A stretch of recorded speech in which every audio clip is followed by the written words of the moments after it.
E aí pessoal, tudo bem com vocês? A graça e a paz do Senhor. Eu sou o pastor Cristiano Rodrigues e estou aqui para a gente continuar o nosso estudo sobre o Apocalipse. Então a gente já viu João tendo a visão do Cristo glorioso, do Cristo glorificado. Já vimos que o Apocalipse é a revelação de Deus aqui dos final dos tempos, onde o ímpio vai ser julgado e o povo de Deus vai receber a vida eterna.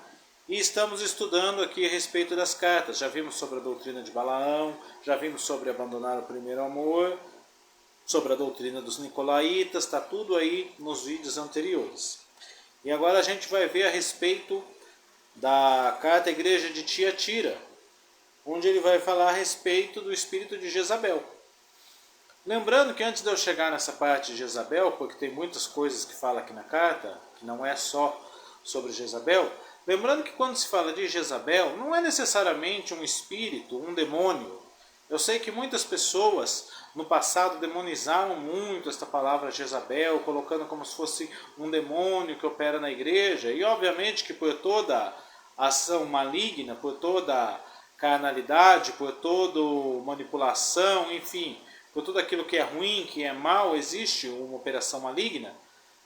Mas não é necessariamente um demônio, e sim muitas vezes uma mentalidade, muitas vezes uma cultura, um espírito no sentido assim de uma conduta, às vezes de uma mentalidade, mas obviamente que são criadas por demônios, que vão contrários à palavra de Deus.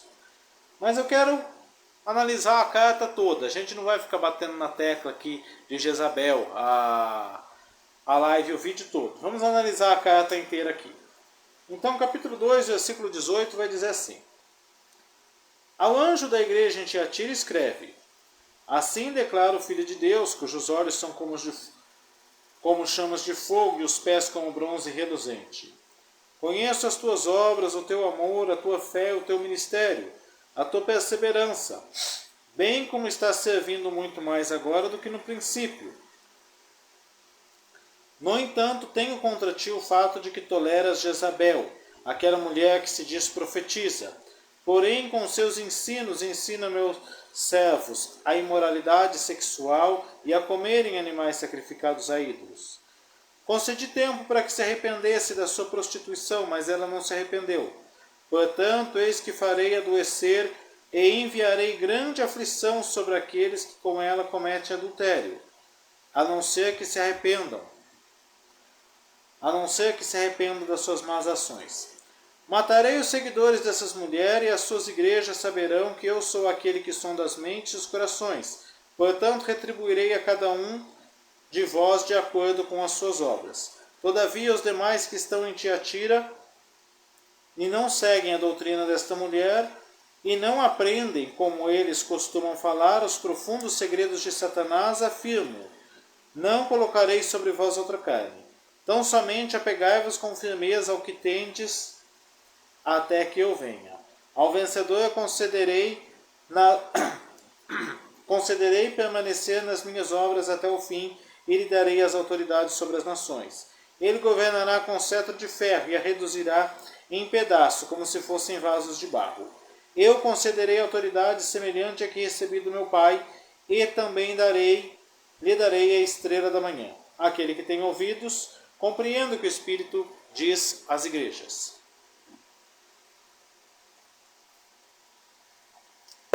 Então chegamos aqui em Tiatira. E a primeira coisa que nós vamos ver aqui é que é Jesus falando.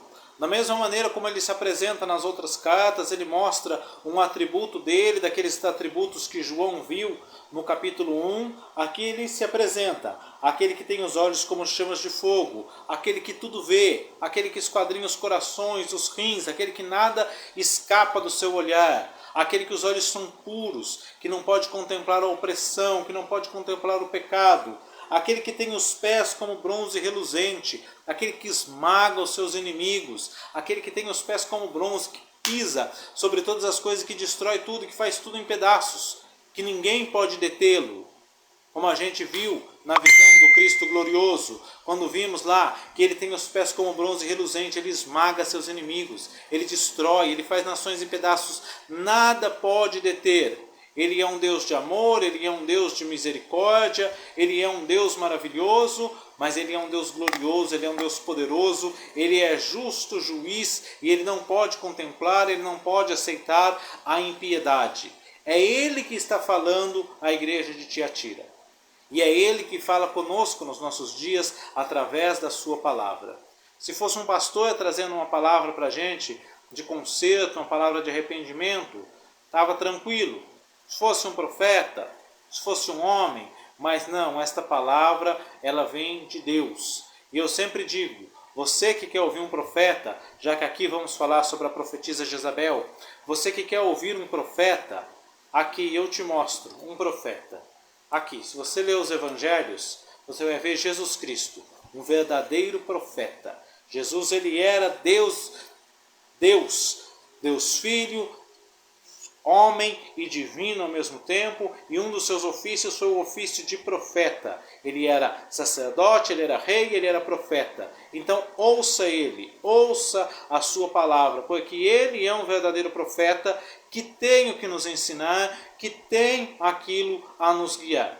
Ao contrário da grande maioria que se diz profeta, a maioria esmagadora que se diz profeta e que não tem nada a dizer, e que quando fala e não acontece o que eles dizem, eles sempre fazem uma manobra para justificar e para jogar a culpa no povo, de porque não aconteceu, de que porque as coisas não é o que ele diz. Não, Jesus, a sua palavra é a verdade e ela se cumpre nas nossas vidas. Passarão os céus e a terra, mas as minhas palavras não passarão. Então ele começa dizendo, eu conheço as tuas obras. Ele apareceu aqui como que tem olhos de chamas de fogo, ele conhece, ele vê tudo. Conheço as tuas obras, o teu amor, a tua fé, o teu ministério, a tua perseverança, bem como está servindo mais agora do que no princípio. Então esta igreja aqui de Tiatira era uma igreja que estava servindo. Era uma igreja boa, uma igreja que tinha ali uma certa perseverança. Lembrando que em Apocalipse ele foi escrito num contexto de muita perseguição e de muita tribulação, mas também num contexto de falsas profecias. Então era aquela igreja que estava perseverando. Do mesmo jeito que hoje tem muitas pessoas boas que estão perseverando, que estão caminhando com Deus, que são firmes na fé, mas que abrem concessões. E é o que está acontecendo aqui. A igreja de Tiatira ela era uma igreja firme na fé. Era uma igreja perseverante. Era uma igreja que ela estava servindo mais ali no momento que João escreveu a carta do que ela servia no princípio. Porém, ela estava abrindo algumas concessões. Ele vai dizer aqui, no entanto, eu tenho contra ti que toleras Jezabel. Ela estava abrindo concessões.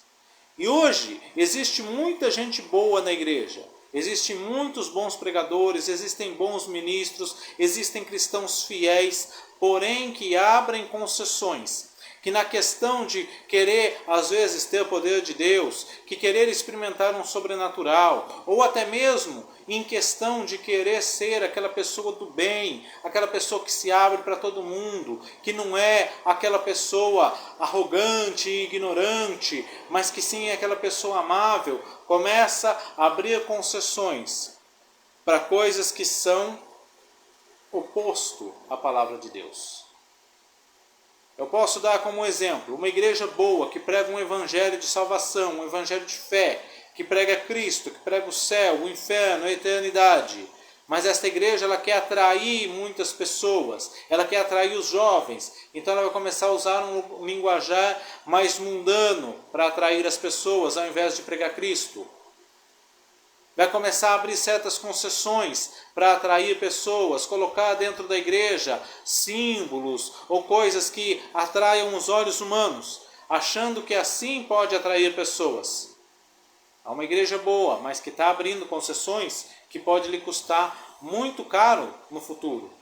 Ou mesmo uma boa igreja, com bons pregadores, com boa gente, mas que por querer ter poder de Deus, começa a querer trazer fogo estranho. Eu já vi pessoas que não têm o dom de revelação e começa a pregar e começa a querer forçar uma revelação ali.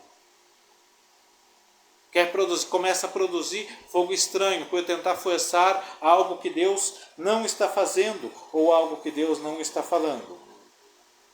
Então Jezabel, aquela mulher que se dizia profetiza, porém com seus ensinos induz meus servos à imoralidade sexual e a consumirem coisas consagradas a ídolos. A primeira coisa que a gente precisa destacar aqui é a falsa profecia e o falso ministério dentro da igreja do Senhor. Isso tem sido um peso na igreja evangélica nos últimos dias. Tem sido um peso. Eu me lembro quando eu era garoto, quando eu era bem mais novo, eu tinha muita vontade de ouvir as pregações do Jimmy Swaggart, e na época não tinha internet, não tinha tanta facilidade como tem hoje.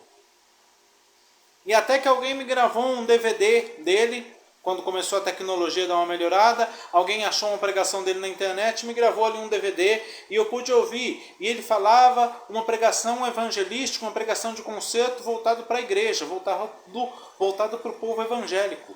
E eu pensava comigo, nossa, na época dele a igreja evangélica devia ser terrível, para ele ter uma pregação de concerto desta maneira, uma pregação evangelística mais voltada para a igreja do que propriamente para as pessoas do mundo.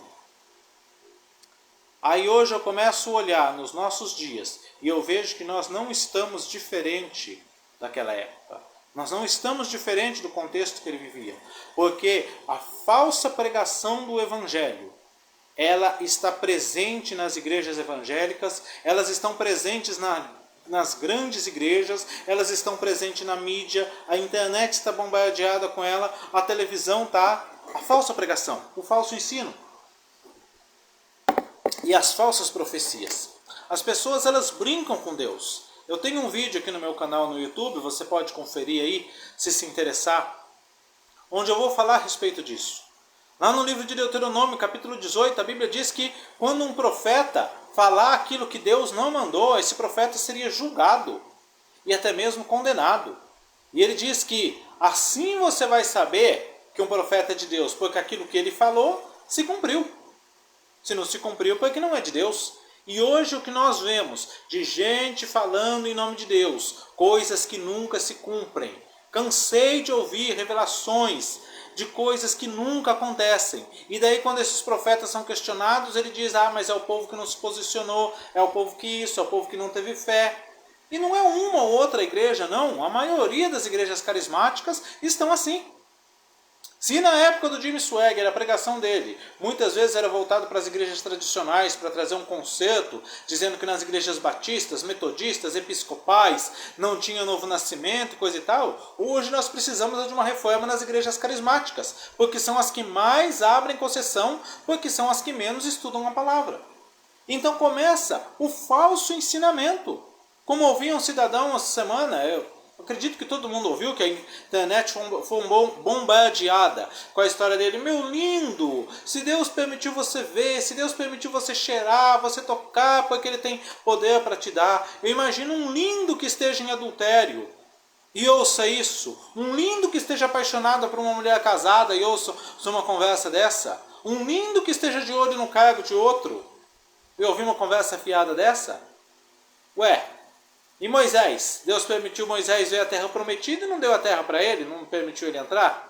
Então Deus falhou com Moisés? E Davi, que queria construir o templo, mas Deus não permitiu ele construir? Deus falhou com ele também? A realidade é que a maioria dos pregadores e dos profetas sequer sabem o que estão falando. Soltam as bolas fora que vem na sua mente. Então essa era uma mulher que ela se dizia profetiza. Porém, com os ensinos, induz à imoralidade. A imoralidade sexual, está dizendo aqui, e a comerem coisas sacrificadas a ídolos. A gente já falou um pouco sobre as coisas sacrificadas, porque Paulo ele vai falar que se você vai comer alguma coisa e você não sabe se foi sacrificado, você recebe com ações de graças e come. Mas aqui no contexto, pelo que eu vi, as pessoas conheciam. E como eu já falei na semana passada a respeito da doutrina de Balaão, que a maneira que ele teve de destruir a igreja foi de dentro para fora, destruir Israel, ou melhor, foi de dentro para fora, levando a pessoa a comer coisa consagrada a ídolo, levando a participar de festas pagãs, e é exatamente isso aqui que Jezabel também está fazendo, levando as pessoas a praticarem imoralidade, levando as pessoas a comerem coisas sacrificadas, ou levando a participar de festas pagãs. E essas são as concessões. Perdão, gente. Essas são algumas das concessões que as igrejas abrem. Começamos a abrandar a pregação de santidade. Não que a gente tenha que ser legalista, eu sou contra o legalismo, nunca fui legalista e nunca, se Deus quiser, nunca serei. Mas começamos a abrandar a pregação de santidade e começa a ser liberada várias coisas. Começa a ser liberada, que nem no caso aqui, está falando de imoralidade e de comida sacrificada a ídolos, que provavelmente comiam em festas pagãs. Aí o cristão ele começa a querer participar de festas mundanas, ou trazer festas mundanas com roupagem gospel. Aí o cristão começa a achar que ele tem o direito de fazer as mesmas coisas que o ímpio faz. Um namoro mais ousado, um adultério, uma pornografia, uma imoralidadezinha aqui, uma ali, um palavrãozinho. Abrimos as concessões ao assistirmos coisas que Deus não se agrada. David Wilkerson, na sua mensagem, um chamado para angústia, ele vai falar alguma coisa da televisão e ele vai falar de programas cheios de indecência, cheio de imoralidade, cheio de prostituição, de violência, de traições. Ele diz que a maioria dos evangélicos assistem aqueles programas. E ele diz que ele não tinha televisão em casa. Nós dizemos que ele é um homem radical, mas ele foi um homem que mudou o mundo. Mudou o mundo não, mas deixou uma marca como profeta de Deus. Que até mesmo algumas igrejas tradicionais que não creem na pregação dele, porque ele pregava o batismo com o Espírito Santo, com evidência de falar em línguas, assembleiano que era, mas eu vejo até igrejas tradicionais compartilhando os seus vídeos, porque era um pregador de fogo, um homem de Deus. Aí nós abrimos concessões. Walter Ravenhill, pai de Leonard Ravenhill, ele não permitia que entrasse na sua casa nenhuma literatura mundana. Não permitia uma revista, não permitia um jornal, um livro de ciência, um livro de filosofia, apenas a palavra de Deus. Homens radicais, mas fizeram a diferença nos seus dias. E nós aqui, vamos com aquela brincadeira de abrir as concessões, dissemos legal, o cara bonzão, o cara simpático, e vamos abrindo concessões para todas as coisas. E quando nós vemos, nós começamos a perder a graça. Eu penso que uma das razões de Deus não operar na nossa igreja, nas nossas igrejas, nos dias de hoje, como operou no passado, é exatamente o fato de que existe grande pecado no nosso meio. As pessoas ficam olhando, falando muito. Eu tenho até livros aqui em casa sobre o espírito de Jezabel, eu não joguei fora. Depois que eu abri meus olhos, eu não joguei fora meus livros antigos, não. Eu mantenho a maioria deles ainda. Livros falando de espírito de Jezabel, colocando como um grande demônio de espírito de controle que vai operar dentro da igreja e vai manipular os líderes. E eu não descarto nada disso. Porém, o simples, que é isso daqui, que é o que está falando, que ela induz a imoralidade, que ela induz a comer coisas sacrificadas a ídolos. Nós não olhamos o simples, que as nossas casas estão cheias de brecha, que as nossas vidas estão cheias de concessões. Nós não olhamos o fato que perdemos tempo com televisão, com internet, com conversa fiada, com entretenimento e não temos tempo na presença de Deus. Aí nós dizemos, por que Deus não opera nos nossos dias? Aí nós queremos culpar o FGTS. Não, Deus não opera porque nós não oramos. Deus não opera porque nós não buscamos, porque nós nos consagramos. Nossa casa está cheia de pecado. O ano passado eu fiz um curso de ética cristã. E eu lembro uma das coisas que eu aprendi neste curso. Professor nosso mostrando ali dentro da ciência, com que o uso do anticoncepcional ele é abortivo na maioria das vezes. Que uma mulher que toma anticoncepcional por 15 anos, ela vai ter feito, acho que 100, 130 abortos, uma coisa assim, sem perceber. Porque é a maneira que ele trabalha no organismo. Ele tem um jeito para não permitir engravidar, mas se engravidar, ele dá um jeito de não deixar o feto colar ali no útero. Eu não vou saber explicar a linguagem científica aqui, mas enfim, não deixa de ser um pecado que está sendo cometido dentro da igreja. E nós, na maioria das vezes, eu mesmo até o ano passado nem sabia disso. E a maioria dos cristãos não sabem. E a maioria dos cristãos expõe sua vida a um monte de pecado e sequer presta atenção no que está fazendo. Principalmente através da televisão e através das redes sociais, colocando aquilo que é mal diante dos seus olhos. A Bíblia diz que os olhos do Senhor são puros e Ele não pode contemplar a iniquidade, Ele não pode contemplar a opressão. Jezabel, ela trazia manipulação nas autoridades, ela trazia manipulação no governo, ela trazia manipulação no povo de Israel, ela perseguia os verdadeiros profetas de Deus, perseguiu Elias, matou outros profetas, fazia culto a Baal e a Azera. E é isso que às vezes entra na nossa igreja, de maneira sorrateira. Às vezes os verdadeiros profetas de Deus, os verdadeiros homens de Deus, são perseguidos porque são duros demais, porque são inconvenientes, ou porque não tem nada de especial neles. E às vezes trazemos o culto pagão, o paganismo, para dentro da igreja. Não somente através dos nossos cultos, embora o culto evangélico esteja cheio de coisas do paganismo, mas através da cultura também. Você vai falar, mas o que tem de paganismo no culto evangélico? Tem culto de sal grosso, tem culto de ponto de luz, tem pessoas enchendo de símbolos israelenses a igreja, que embora não seja pagão, mas é uma coisa desnecessária nos nossos dias, porque a Bíblia não manda fazer em lugar nenhum. Pessoas tomando para si títulos que Deus não deu, querendo, enfim, uma série de coisas, querendo transmitir o poder de Deus para outra pessoa, como se fosse possível eu liberar o poder de Deus sobre outra pessoa. Quem libera é o Espírito Santo, conforme a pessoa vive uma vida de renúncia, uma vida de santidade, uma vida de oração. O único caso onde tem na Bíblia que você vai ver um profeta que libera a capa dele em cima do outro profeta, de outro homem, e ele recebe a unção, é no caso de Elias e Eliseu, mas Elias recebeu uma ordem específica para fazer isso. E nós achamos que nós vamos fazer, né? Eu vou colocar a mão no cidadão lá e vai receber. E muitas vezes nem nós recebemos, porque temos uma vida aquém daquilo que Deus chamou. Então Deus ele vai falar assim, concedi tempo para que se arrependesse. Mas ela não quer se arrepender. Deus tem chamado hoje a igreja para um arrependimento. Deus tem chamado a igreja para se voltar para o Senhor. Deus tem chamado. Eu falei num dos vídeos passados aqui, do dia que eu fui ver um pregador de cura, homem de Deus mesmo, daquele pentecostal clássico, e aconteceu pouquíssimas curas.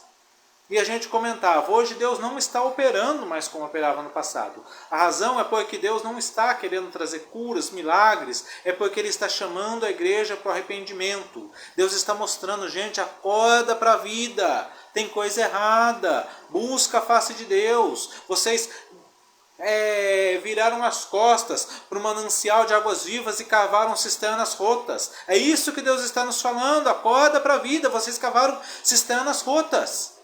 Acorda, é isso que o Senhor está nos chamando. Deus está dando tempo para que a igreja se arrependa, para que nós nos arrependamos e mudamos e nos voltemos para a palavra. Voltar para a palavra, não voltar para a superstição, não voltar para a imaginação, não voltar para aquele mundo de fantasia, de imaginação.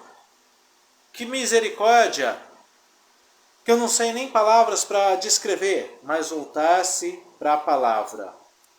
Portanto, farei adoecer e enviarei uma grande aflição sobre aqueles que cometem adultério, com ela cometem adultério, a não ser que se arrependam das suas más ações. Matarei os seguidores das suas mulheres, e todas as igrejas saberão que eu sou o Senhor, que sonda as mentes e os corações, e retribuirei a cada um segundo as vossas obras. Deus vai retribuir cada um segundo as suas obras. Se nós darmos uma olhada aqui, no nosso contexto, o que nós estamos vendo de pastores sendo julgados, de líderes sendo expostos? Por quê? Porque Deus está julgando, do mesmo jeito que Deus está falando aqui, olha, que Ele vai julgar aquelas pessoas que estão se prostituindo, que estão seguindo o espírito de Jezabel, aquelas pessoas que estão se contaminando. Ele vai julgar essas pessoas se não se arrependerem, e cada um será julgado pelas suas obras. Hoje Deus tem julgado, Deus tem exposto muita gente, e eu acredito que vai continuar mais e mais. Eu me lembro de numa época da pandemia, Um pastor conversava comigo e ele me dizia que nós íamos ver muitas coisas acontecer de gente sendo julgadas. E eu disse para ele, olha, quando nos falamos em julgamento, nós pensamos logo nos neopentecostais, porque é o que está mais afastado da palavra. Mas Deus vai trazer muita coisa à tona, eu creio, de julgamento no meio da igreja que se diz profética e apostólica, da igreja reformada, da igreja pentecostal. E nós temos visto líderes reformados caindo, nós temos visto líderes pentecostais, líderes neopentecostais, aqueles que se dizem profetas ou apóstolos. Nós temos visto um monte de gente sendo julgada, porque Deus tem dado tempo para a igreja se arrepender. Não se arrepende, ele julga.